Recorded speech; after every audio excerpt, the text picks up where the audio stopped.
A gente vai falar sobre uma campanha que marca esse mês, que é a campanha Outubro Rosa. Para falar sobre esse assunto, está aqui comigo no estúdio Alba Dias, que é mastologista. Bem-vinda, doutora.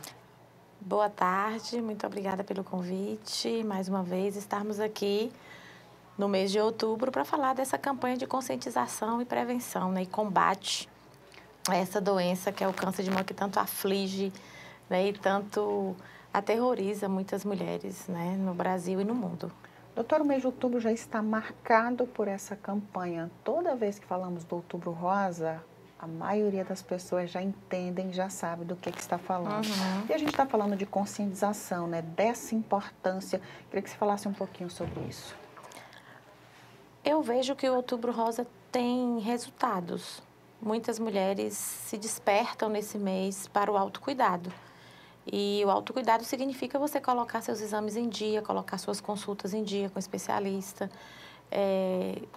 A gente tem que falar que existe o especialista dedicado às doenças mamárias, porque nós temos uma prevalência muito grande desse câncer no mundo inteiro. O câncer de mama é a primeira neoplasia, a neoplasia número 1 nas mulheres, e ainda é responsável por altas taxas de mortalidade no Brasil, inclusive. Muitos tumores, 70% dos tumores ainda chegam avançados, mesmo em locais desenvolvidos. Então, o Outubro Rosa realmente tem seu papel. As empresas hoje estão preocupadas em formar suas colaboradoras, as escolas, universidades, escolas até de ensino médio, as igrejas. Para você ter ideia, nós recebemos convite de todas as instituições, né, para estarmos falando sobre essa temática, né, que é o câncer de mama. E como nós podemos fazer para minimizar os riscos, já que nós temos que saber quais são os fatores de risco, né, relacionados a essa doença. Já que a senhora tocou nesse assunto, fatores de riscos, quais são eles? Inúmeros fatores, inclusive aqueles que são modificáveis, que se modificam através das nossas atitudes, do nosso dia a dia, e aqueles não modificáveis. Então, vamos falar dos não modificáveis, por exemplo, a carga genética. Às vezes a pessoa herda uma mutação germinativa e ela vai ter uma predisposição, a probabilidade de 90% de desenvolver um câncer de mama. A pessoa não pode escolher quando é que ela vai menstruar a primeira vez. Então, se a pessoa menstrua muito cedo, se a pessoa tem essa mutação, essa herança genética, quando é que ela vai menopausar? Às vezes a pessoa menopausa muito tarde, depois dos 50 anos, também é um fator de risco. Mas a pessoa pode escolher, por exemplo, quantos filhos ela vai ter. São os fatores modificáveis, por exemplo. Você pode escolher seu estilo de vida, você pode escolher quantos filhos você vai parir. Às vezes você pode até não escolher se você vai amamentar ou não, porque às vezes a pessoa não amamenta por questões anatômicas, não é? Mas não amamentar é um fator de risco, não significa que quem amamente não vai ter, tá? Porque existe também esse mito. Mas, assim, você pode modificar seus hábitos de vida, e nós sabemos que os hábitos de vida são fatores de risco importantes, eles estão aí na crista da onda, no topo da lista dos fatores de risco.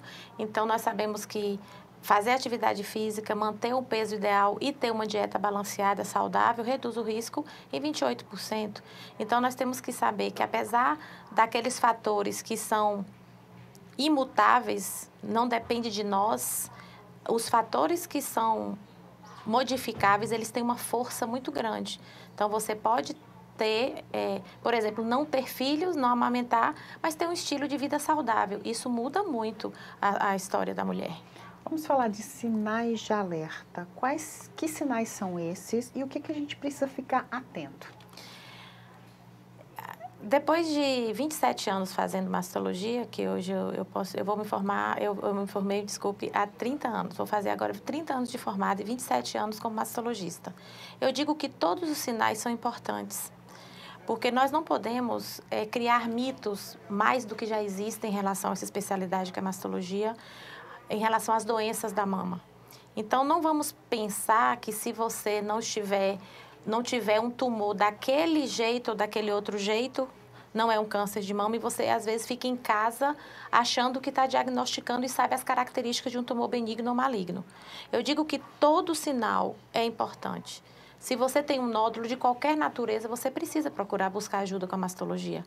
Se você tem uma descarga papilar, sai o líquido do mamilo, Mas você não tem como identificar se ela é sanguinolenta, se ela é chocolatada, se ela é água de rocha. São muitas as variações. Então, se você tem uma descarga papilar, líquido saindo pelo mamilo, procure o seu médico. A grande maioria dos tumores, dos cânceres de mama, não se apresentam com um líquido saindo pelo mamilo. Mas a gente precisa investigar. Se o nódulo existe, se existe um abaulamento, se as mamas estão muito diferentes uma da outra, a simetria mamária, se a pele está grossa, aquela pele em casca de laranja, procure ajuda. Se você tem algo palpável na axila, sua axila não tinha nada e de repente você percebe que tem um nódulo, uma bola, algo que está ali lhe incomodando, procure ajuda, pode ser um linfonodo aumentado, comprometido. Então, são várias as apresentações de um câncer de mama. E a coisa não é simples. Só que o que nós observamos são muitos mitos e inverdades em relação a essa doença, e esses mitos precisam ser quebrados. Nós estamos aqui para desmistificá-los. Todo dia, todos os dias que nós atendemos nosso consultório, fazemos consulta, nós estamos ali vencendo paradigmas, quebrando os mitos, porque nós temos hoje o excesso de informação e não significa que são boas. E as pessoas às vezes ouviram falar e tomam isso como grandes verdades que não são. E nós recebemos muitas pacientes com tumores avançados porque ficaram presas a essas inverdades. Então, eu digo que qualquer coisa que você perceba diferente, não só na mama, no seu corpo, você tem que procurar aquela pessoa que está capacitada para avaliar você, te atender e fazer o melhor para você, fazer o melhor diagnóstico e ter a melhor conduta médica para o seu caso. Doutora, exames. Tem um exame no toque, né, que você pode fazer a partir de que idade e com que frequência? Vamos falar de duas modalidades de avaliação no que diz respeito a toque. Uma é a questão do autoexame e outra questão é o exame físico que o médico faz. Então, o autoexame é aquele exame que a paciente se olha no espelho, se vê, se palpa. Deverá ser feito todo mês. Depois da menstruação, quando passar a menstruação, ali 2, 3 dias depois, você já pode examinar sua mama em busca desses sinais que nós falamos. E o exame físico que o mastologista vai fazer e que, teoricamente, você tem que procurar avaliação anual, tá? Mas o autoexame é para autoconhecimento. A mulher tem que conhecer o seu corpo. Jamais o autoexame vai substituir a avaliação do médico. E jamais vai substituir a realização da mamografia, que é o exame mais importante no rastreamento do câncer de mama. E esse rastreamento é feito a partir dos 40 anos. E temos novidade em relação ao SUS também, né?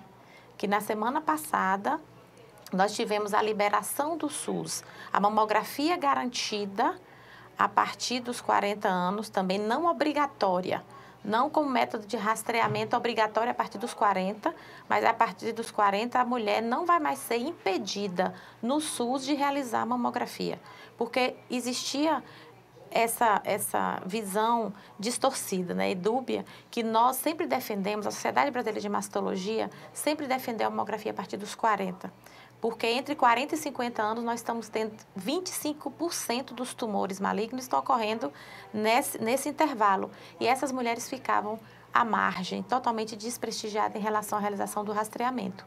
Eis que o estudo Amazônia de 2020 mostrou que as mulheres que tinham a liberdade de fazer mamografia, ou seja, no setor privado, que tem plano de saúde ou que tem condição de bancar seus exames, essas mulheres tinham menos tumores avançados do que as mulheres do SUS. E nós estamos vendo mais câncer de mama em mulher jovem também. Então, a mulher deverá procurar ajuda médica anualmente a partir dos 40 anos, deverá ter suas mamas examinadas e, às vezes, a paciente não consegue chegar a um mastologista, peça ao seu ginecologista para ele examinar sua mama. É importante que as mamas sejam examinadas também, não só realizar o exame de imagem. Uma coisa complementa a outra. E não é um único exame que vai dar esse diagnóstico, algo também que nós temos que... É a nossa luta também de mostrar que, como toda doença, às vezes nós precisamos mais de um exame para dar o diagnóstico perfeito, né? Doutora, queria muito agradecer a sua participação, muito obrigada. Eu que agradeço. Temos que deixar aquela mensagem do autocuidado para as mulheres de uma maneira geral. autocuidado é uma prova de amor próprio. E as mulheres têm que fazer por elas. Então, faça por você.